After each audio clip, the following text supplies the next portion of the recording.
Good morning, Alta Realty Group agents. This is Kevin Lauren. I'm the Director of Training and Marketing here.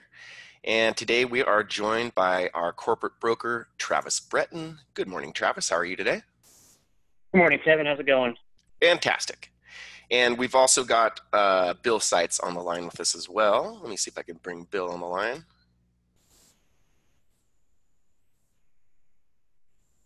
Good morning, Bill. Can you hear us? Good morning, guys. How are we doing this morning? Near perfect. How are you today, my friend?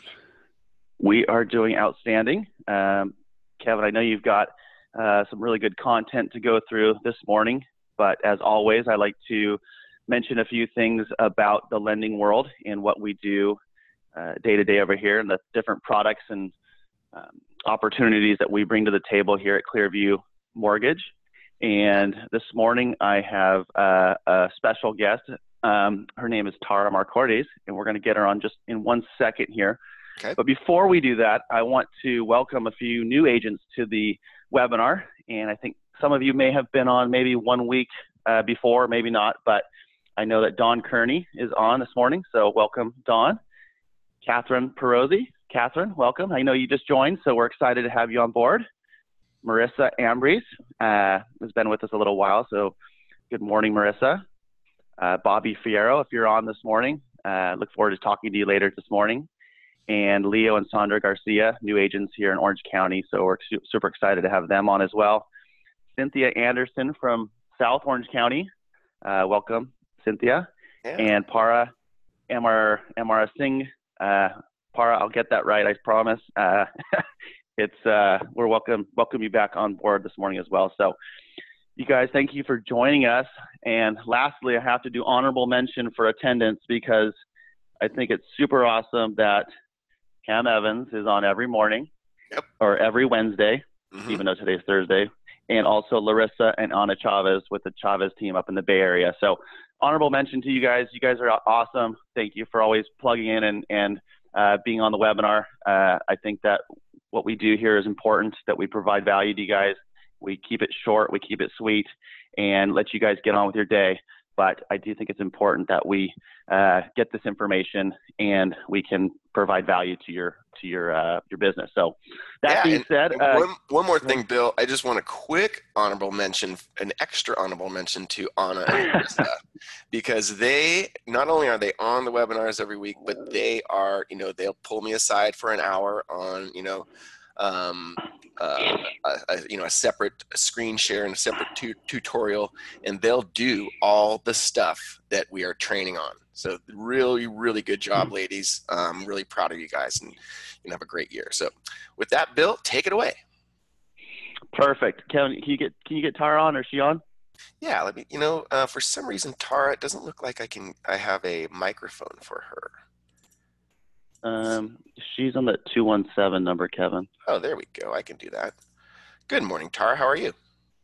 Good morning. I'm great. Excellent. Well, thanks for coming on our webinar. We appreciate having you. Thank you for having me. And yeah. Bill, thanks for suggesting that I attend and giving me a few minutes of your time. Yeah. Absolutely. So real quick, last week, guys, I told you about a new investor that I was looking at bringing on board. And this kind of happened naturally, organically. Tara Marcordes. I pronounced that right, Tara, right? Marcordes. Yeah, we'll go with that. Close. She was with one of our other investors that we use pretty regularly on a lot of the VA, FHA loans. She got an opportunity to move over to a company called Spring EQ. And I'll let her tell you about, just really quickly, an overview of what Spring EQ does. But for the most part, they're an alternative to cash out refinancing. So, which translates to an equity line. And Tara, I'll let you just kind of run through kind of exactly what Spring EQ does briefly, and then I'm just gonna ask you a couple quick questions before we let Kevin do his thing. So go ahead, Tara. Sure, thanks, Bill. Spring EQ is a fintech wholesale mortgage lender whose goal is to essentially make home equity lending fast and easy for homeowners. So I want to take just a couple minutes to speak to you on how we can help home equity work for you to drive more home sales. Given the current market conditions, and Bill did mention I came from the first mortgage side, we are really seeing purchase transactions start to slow. I know it's that time of year as well, but I wanted to give you some ideas on how you as a realtor can leverage our products to sell more properties by recommending home equity loans to your clients. So just a couple statistics here I looked up. In the state of California, we're actually showing a year-over-year equity gain on average of $37,000 per homeowner. In California, 42.5% of properties have less than 50% loan to value. So these homes of borrowers or homeowners you've closed in the past really do have a lot of equity in them, but you can work with that equity as a realtor. So I have like 3 ways that I really find niches in this type of program. One is the fixer-upper homeowner, I like to call it, and this is that homeowner you know needs updates to their home. They either need repairs, large improvements, or their home is still looking like it may be from the 60s or 70s and they need to upgrade it with countertops, etc. A home equity loan is a great solution for this borrower. We can do a standalone for them and allow them to tap into their existing equity to make improvements on their home prior to selling. My next niche for you is the borrower who is having difficulty qualifying. So I was reading Housing Wire last week and saw that household debt hit an all-time high in 2018 and it's still climbing, which is a little scary. For those of you who sell homes, these borrowers either need to be pre-qualified or qualify ahead of time before they can even, put an offer in on these properties. Since I came from the first mortgage side of business, I actually saw a lot of changes recently implemented with Fannie and Freddie where DU and LP became more restrictive due to debt to income constraints. So let's say you have a borrower or a homeowner who is not yet ready to purchase, but looking like in the next 6 to 12 months on buying a home. If you can refer them to Bill or Bill's team, they can possibly do a home equity loan, and we allow them to pay off their debt to qualify with us. Program will allow as low as a 640 credit score.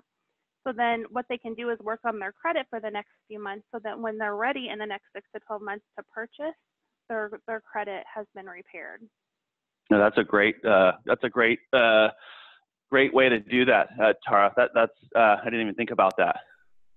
Yeah, that's something that we're seeing come up more and more. And I still, as I said, just, left another company. I'm still talking to people from that company and they're really seeing DU and LP start to be more restrictive. So that's going to be something that's going to come up more and more, I believe. So are you guys more credit driven or like equity driven as far as qualifying? Both. So yeah, it's always both, right? But I mean. Yeah. So as far as qualifying, we only use income to qualify. We don't even look at assets. So that's a positive. And obviously, the more equity they have, the better the rate's going to be on the property. So it just depends on how much loan, what the loan amount is that they need and how much equity they currently have. Right. So those 3 niches that you identified are awesome. I think all of us that we're primarily realtors on this webinar. I come on here and I bring different mortgage solutions to the table and try to give some education on what's going on and what I find is valuable to our agents. But I do think this equity line can be utilized in several different ways, of which you outlined, which is awesome. A third thing that I think you and I talked about yesterday, which just gets my wheels going, is, and you mentioned the statistic just a second ago that what was the statistic? Have over 50% equity in their homes? What was the number? 42.5%. So half of the properties in the whole state have less than a 50%, they've got 50% equity in their home. Right. So where my brain goes with that is, one, a lot of our clients that we're working with have properties where they're sitting on a ton of equity. And I think a lot of people would consider buying another home or a rental or VRBO it or do whatever. And they have a real positive, association with buying real estate, being a real estate investor. And if they can just untap this equity and leverage into the next property it's what a better way to do it. It's simple, it's fast, it's good for you guys, the realtors, and it gives you guys a reason to call them.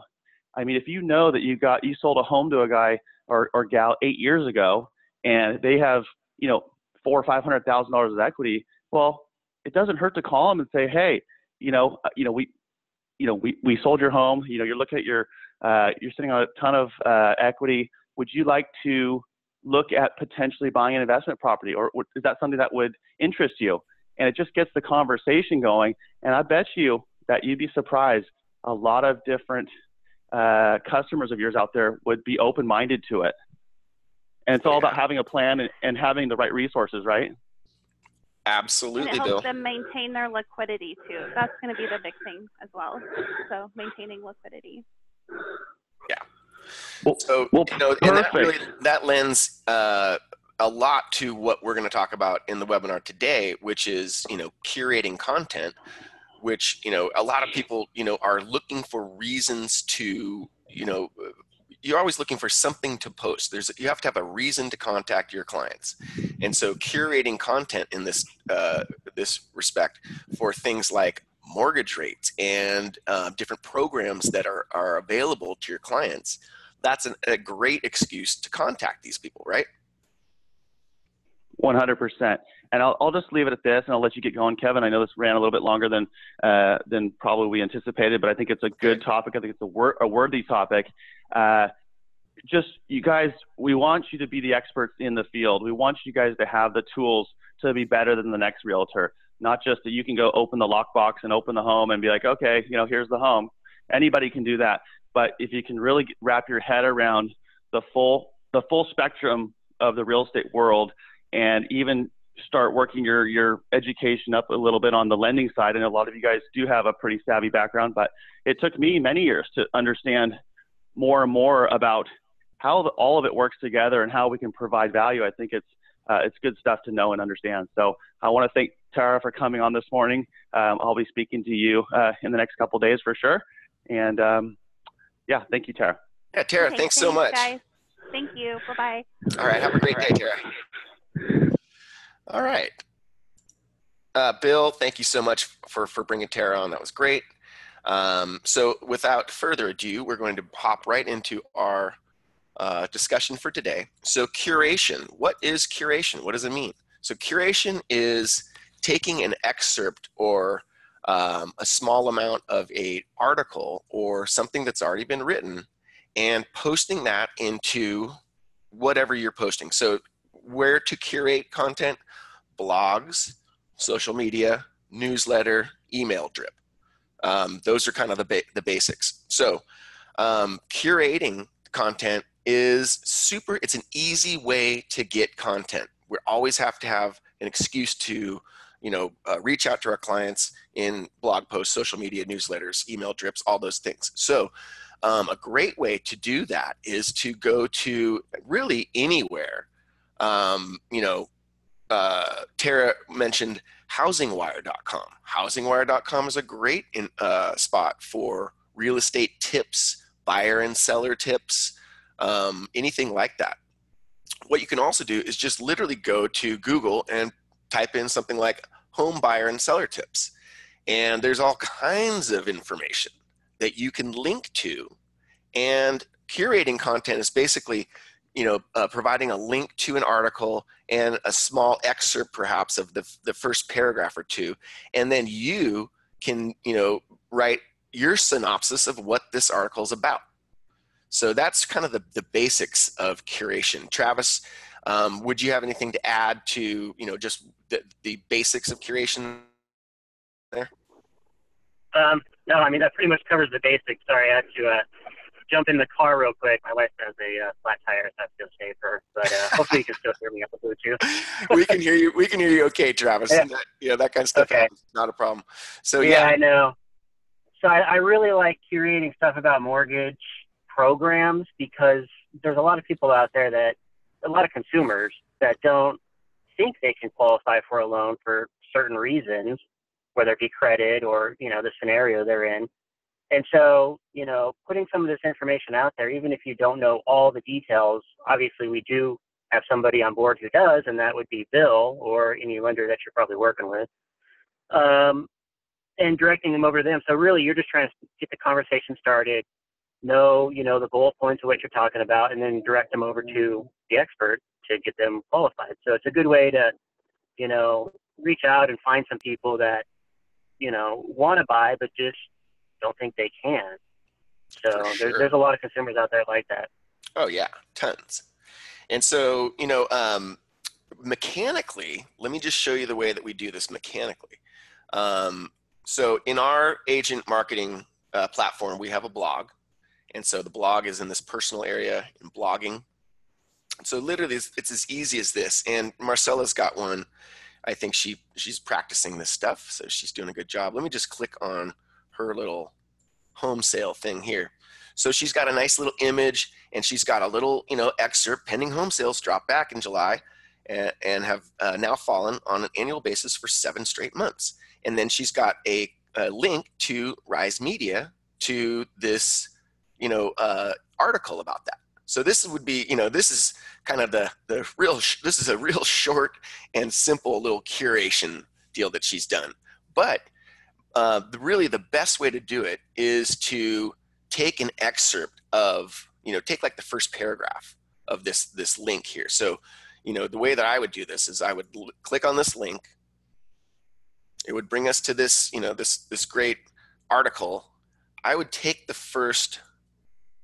maybe the first 2-3 paragraphs, copy them, and then bring them back into my little blog post. And I would paste that here.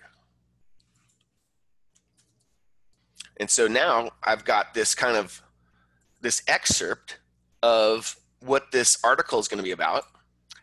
Then below that, we do something like click here to read the article. And of course, we can turn this into a hyperlink if we want. Let me get that.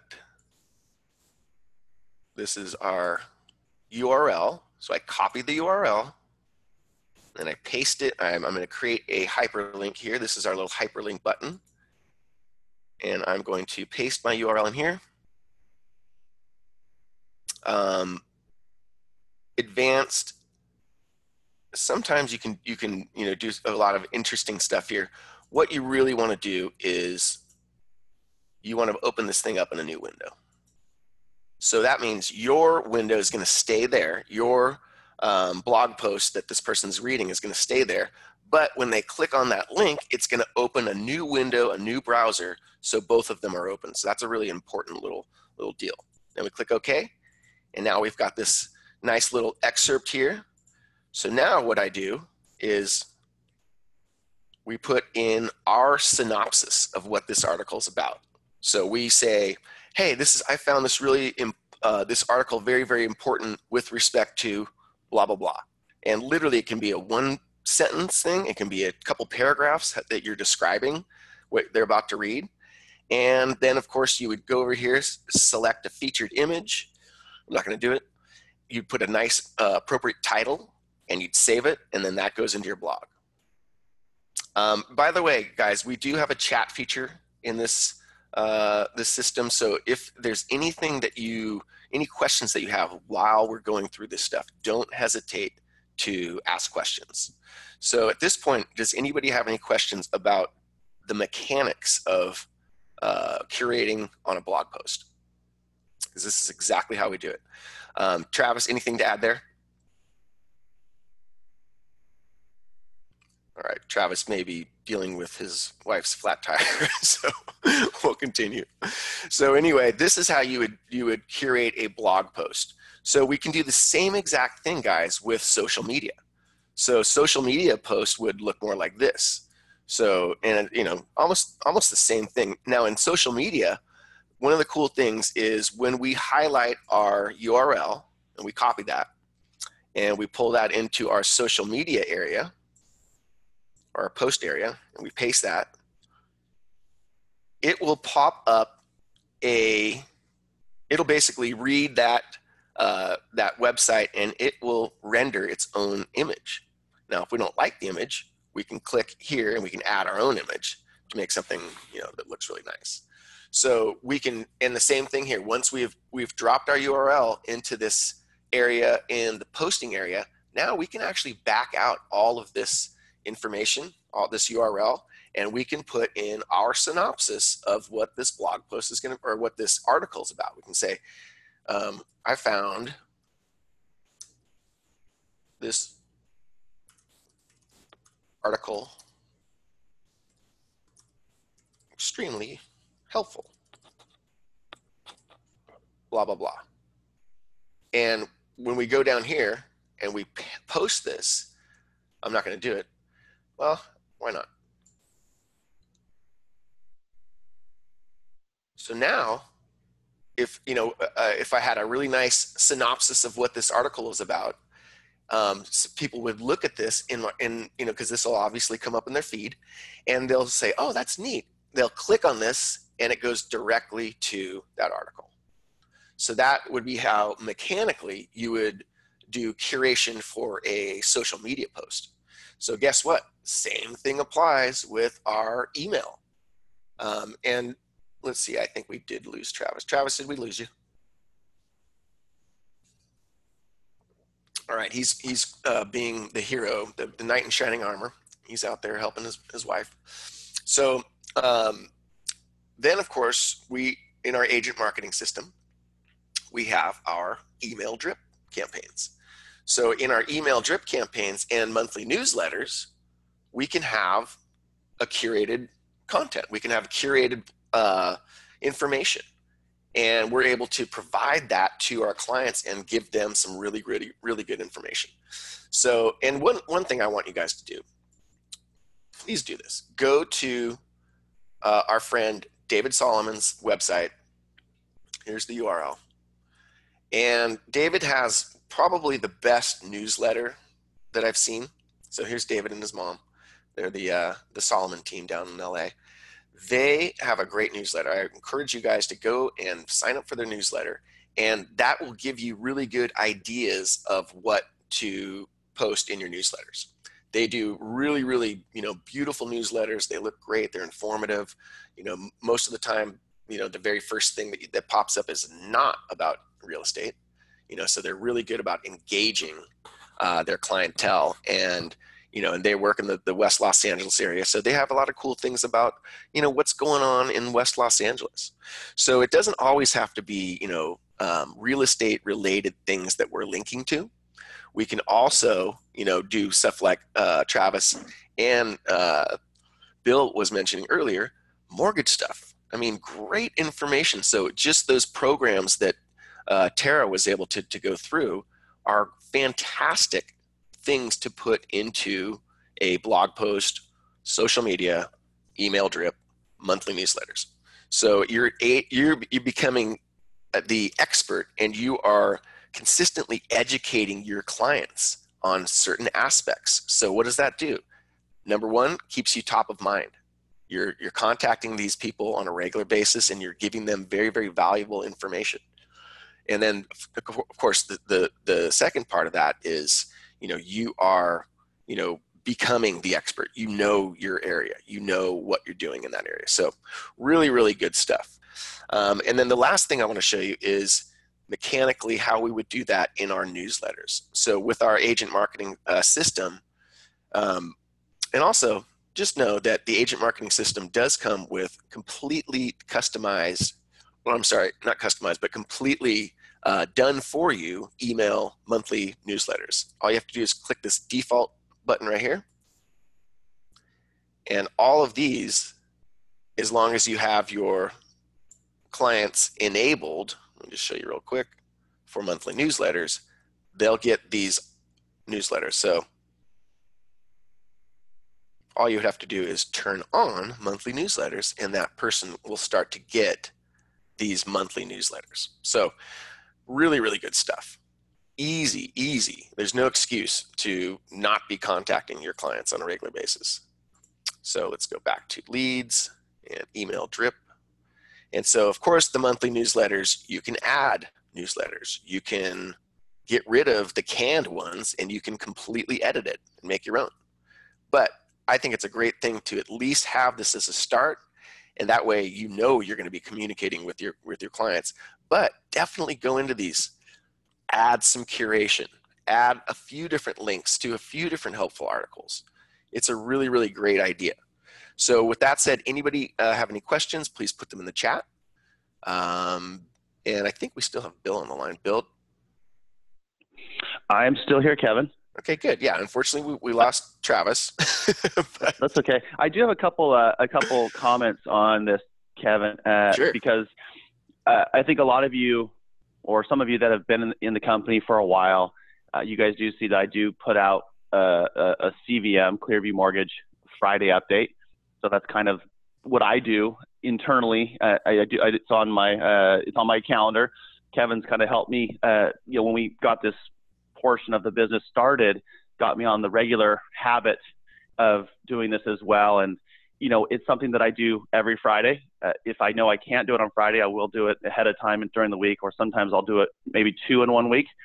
But I'm doing the same thing you guys are doing. And I have a list of all you guys that are obviously within the company that I'm working on building relationships with. I'm working on, gaining your trust if you haven't used us or our team in the past. And so I do the same thing that Kevin's teaching for Clearview Mortgage. And I go and when I find good content or something, that stands out, I'll save it and I'll come back to it and I'll put that into my newsletter. I'll put it into, somewhere I can come back and reference it and shove and push it out. I think it's super, super important. And, I've gotten very regimented in doing this. And I think once you guys kind of adopt it as well, there's no better way to just to connect with your audience or your customers, your friends, or whoever you're selling to. You got to do it. Yeah, I mean, really, everybody in your sphere of influence. And one little anecdote, I'm sure a lot of you on the line have heard me talk about this before, but Bill and I ran a company called Baja Surf Properties, selling real estate in Southern Baja to Canadians and American buyers. And the one thing that we did very successfully is we had a newsletter, a monthly newsletter that went out 5 years straight. We never missed a month. It was always going out. And our clientele, our people in our sphere of influence, really, they came to expect it. And they would send us emails back and say, this was great. And again, it wasn't always just about, real estate. It was about cool stuff that was going on in Southern Baja, right? It was. So it was, those were good days. Go ahead. Those were great days. Yeah, no, it was good stuff. I mean, I was writing about whales and I was writing about the local cantina, but it was really good stuff that people that they enjoyed our writing and they enjoyed what we were doing. Yeah. And it was fun for us at the time, but we got some really, big time clients out of it. Yes, we did. I got a gentleman, his name's William Winokur. And even though we didn't actually procure the sale with this gentleman, he was on the verge of buying like a $10 million property that, on the coast down there. Bill, and that was $90 million. Oh, was it $90 million? It was a $90 million property, my friend. But, I got to get to know this guy. He lived up in Malibu, and, he was, lived next to James Cameron, who did Avatar, I think was the movie, and ended up getting to know this guy, becoming a friends with him. And so, just it pays to do these little things. And I think the last thing that I'll say on this, Kevin, I'll let you close it out, but is getting it automated. Once you have all this stuff automated, I talked to Larissa just a few days ago, and she's like, yeah, it's been a little bit of work getting everything together and getting all the infrastructure in place. Yeah. But now she's finding it's all pretty much automated now. Once you have your list, once you have your database, I know we've talked about that, Kevin, getting your list is probably your first and foremost thing that you need to do. Once you have that set up and you have your sphere of influence, you can make this stuff automated. It's not this painful task of, oh, I've got to do this now. I got to do this now. You can just push it out. Everything's already set up. Yeah. No, very, very true, Bill. And so the last thing I'll say is exactly that. You are Building trust. So with that gentleman, William Winokur, he contacted us through our advertising, through our online advertising. He would never have found us otherwise. He found us, and we probably didn't have a real serious conversation with him for several months, right? But he kept seeing those newsletters, and he kept seeing what we were doing, and we were top of mind. And so that's why he went with us when he was looking, to take down this giant project. So it really works, guys. So anyway, we've run out of time. I don't see any questions in the chat. So guys, I really, really appreciate you guys being on the line today. This is really important stuff. I also encourage you guys to schedule a one-on-one meeting with me. Those of you that are already agents within Alta Realty Group, you can go to calendly.com/Alta Realty Group. I'm going to put that in the chat. And if you guys need to do a one-on-one hour-long session with me, go ahead and schedule it. This is the best way to make, to further your career and to really get into the nuts and bolts of this stuff. So I'm going to throw this into the chat. You guys get out there, make it a great week and a successful week. And we'll see you guys next Wednesday. We'll be back on Wednesdays next week on the webinar. Thanks a lot, guys. Talk to you soon.